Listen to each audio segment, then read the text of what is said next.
슬픈 마음 있는 사람 예수 이름 믿으면 영원토록 변함없는 기쁜 마음 얻으리. 예수의 이름은 세상의 소망이요 예수의 이름은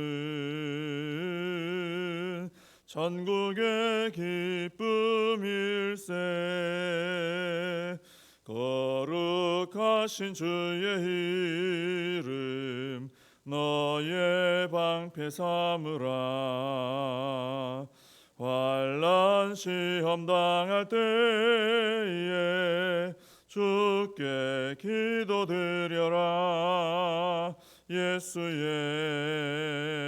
이름은 세상의 소망이요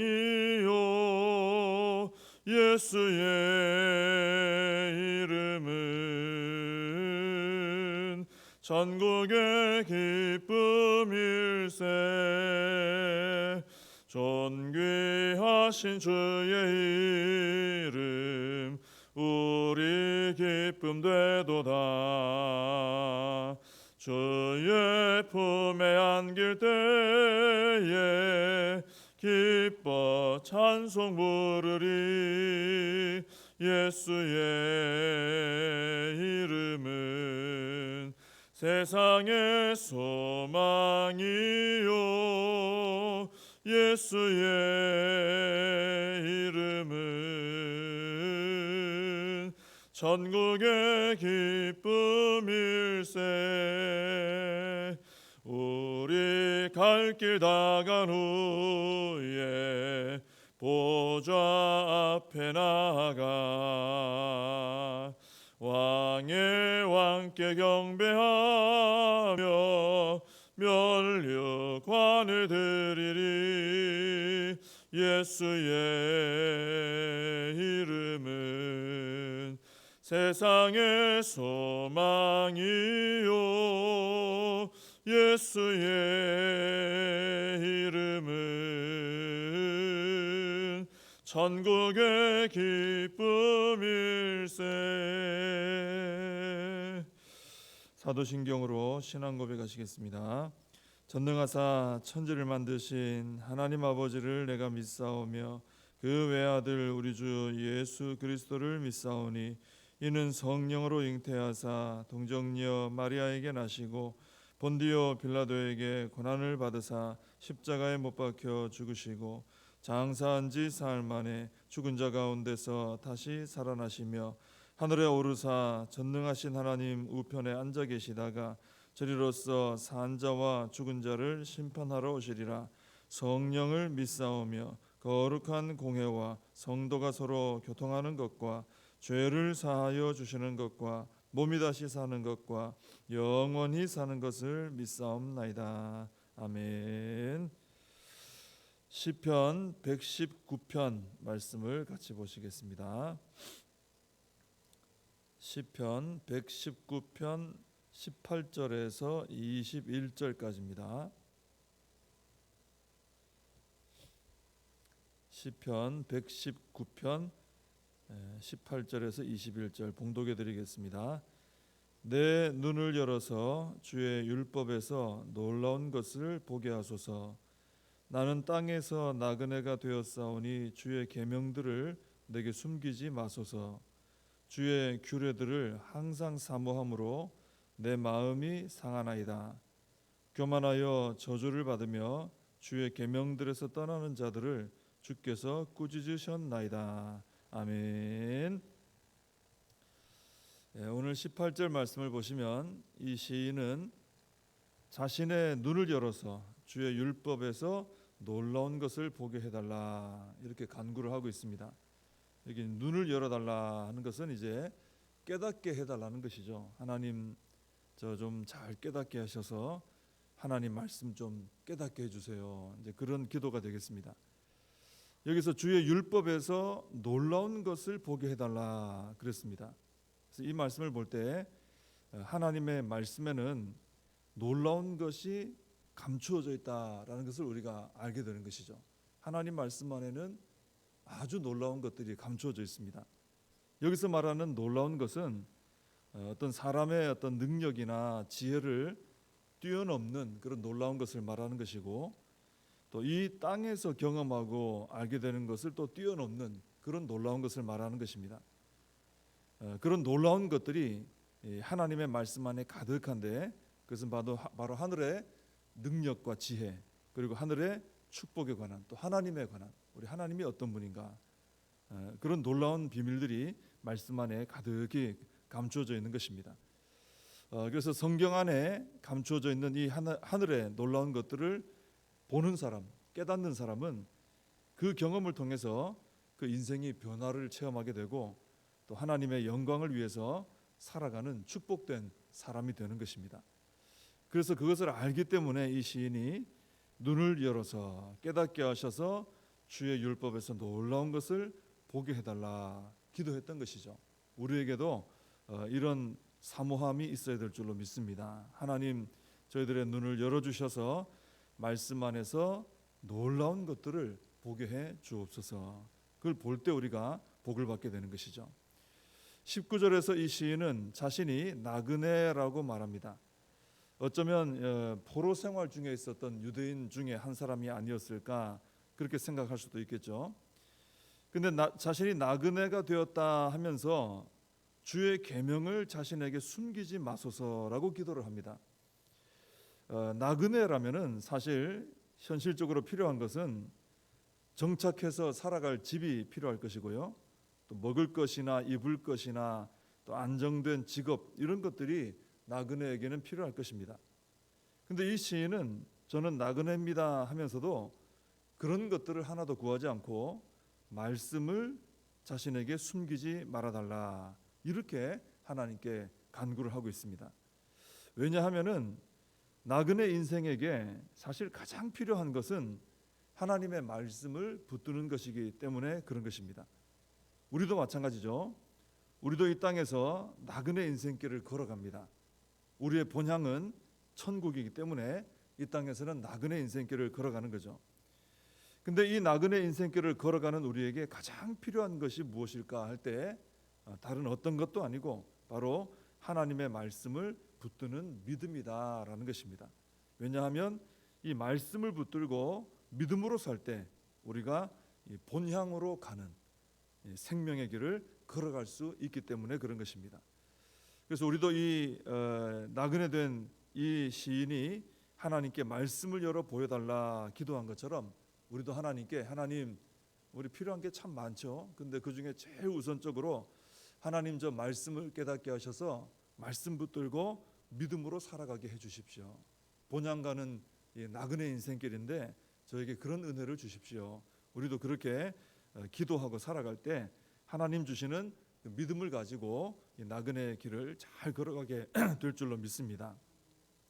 그 다음에 20절을 보시면은 이 시인은 주의 규례들을 항상 사모함으로 자신의 마음이 상한다, 이렇게 고백을 합니다.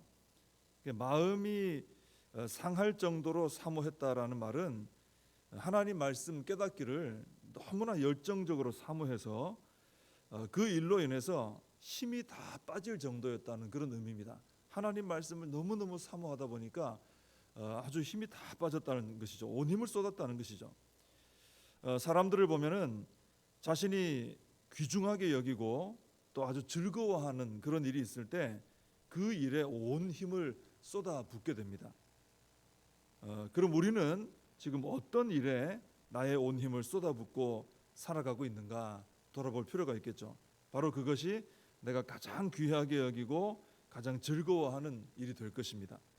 근데 이 시인은 오늘 보니까 바로 하나님의 말씀을 깨닫기 위해서 온 힘을 다 쏟아붓고 산다, 이렇게 고백을 하고 있는 것이죠. 하나님께서는 바로 이런 사람에게 말씀의 그 깊은 비밀을 열어서 보여주실 줄로 믿습니다. 그래서 우리도 이 시인처럼 하나님의 말씀 깨닫기를 간절히 사모해서 그 말씀 깨닫는 일에 우리가 힘을 쏟아서 하나님 말씀의 비밀을 아는 자로 우리가 살아가야 할 줄로 믿습니다.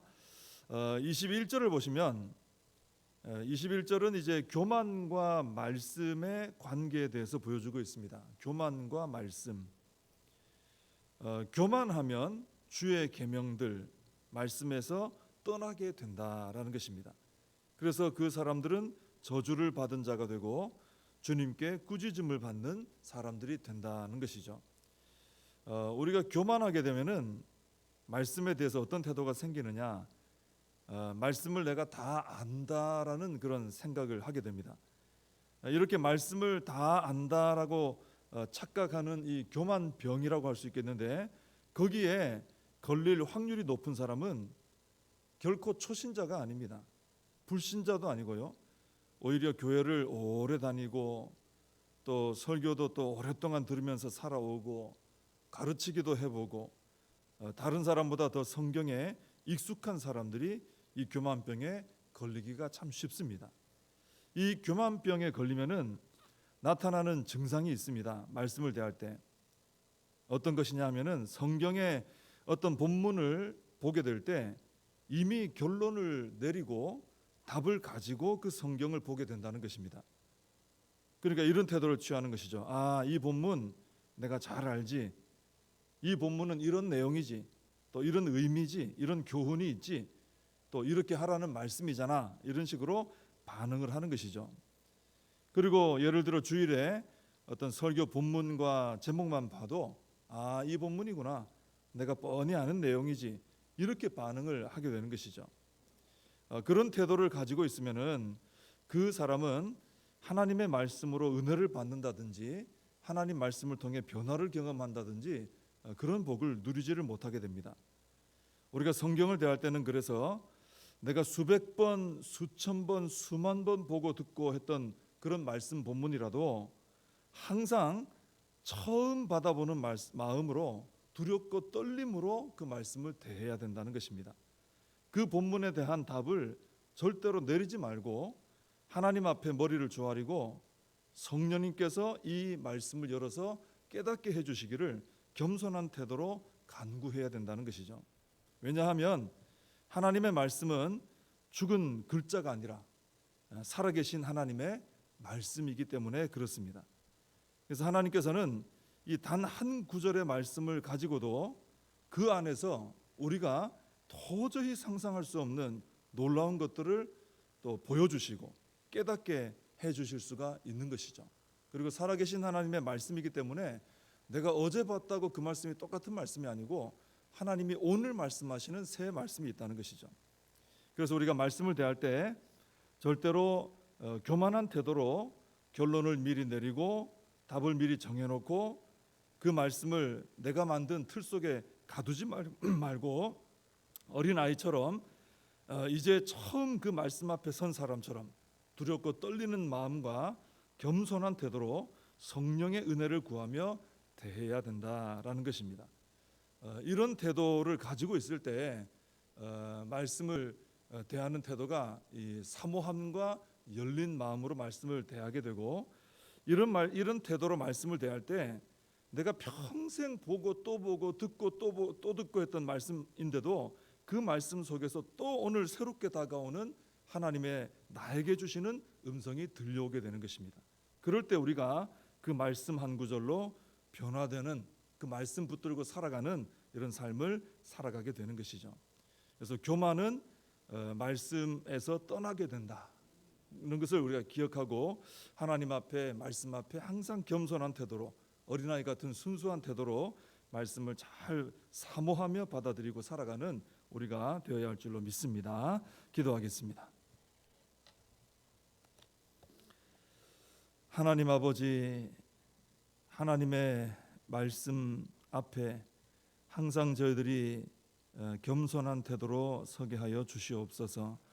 말씀을 대할 때 이 말씀을 통해 하나님께서 살아계신 하나님께서 나에게 오늘 주시는 말씀을 들을 수 있는 마음이 되게 하여 주시고 어린아이같이 순수하고 또 겸손한 태도로 말씀을 대하여서 그 말씀 한 구절 가지고 하나님을 만나고 또 내 인생이 변화되고 내 생각이 달라지고 내 삶의 변화가 일어나는 열매 맺는 저희들의 삶이 되게 하여 주시옵소서.